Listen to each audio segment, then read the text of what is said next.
Hi అండి. ఇంకో ఈ గిలాసున్నర పప్పు, శనగపప్పు కడిగిన మంచిగా శుభ్రంగా కడిగి నీళ్ళు వారబోసిన. గిలాసున్నర పప్పుకు 3 గ్లాసుల నీళ్ళు.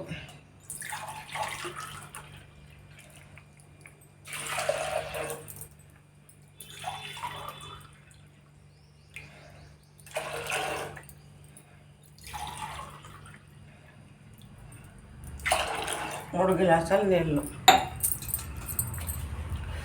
మంచిగా మూత పెట్టుకొని కొంచెం పలుకు ఉండగా తీయాలి.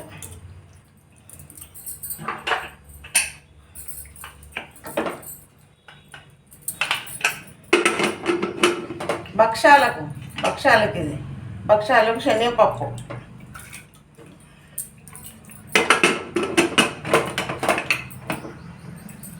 ఇంకో ఇది చింతపండు భక్షాలకు. అదే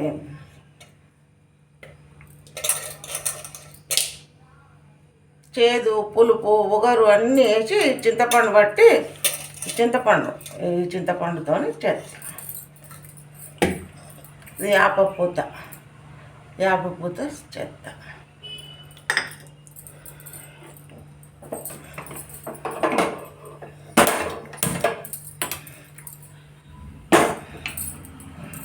అది కొద్దిసేపు ఉడకాలి.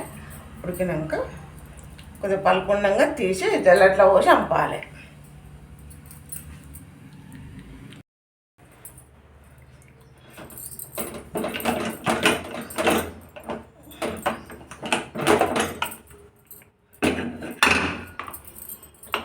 అయింది, పప్పు ఉడికింది.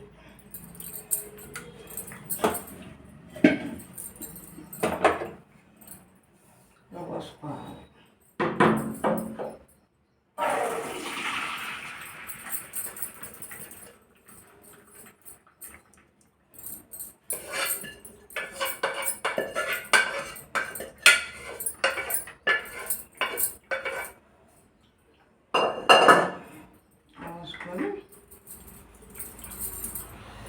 ఈ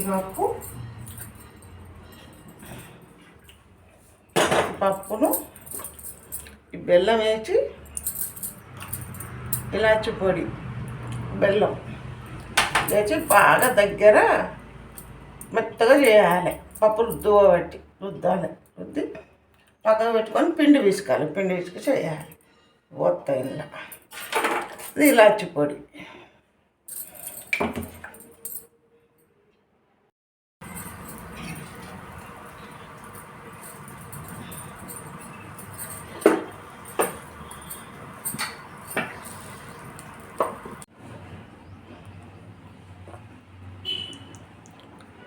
పూర్ణం భక్షాలు రెడీ.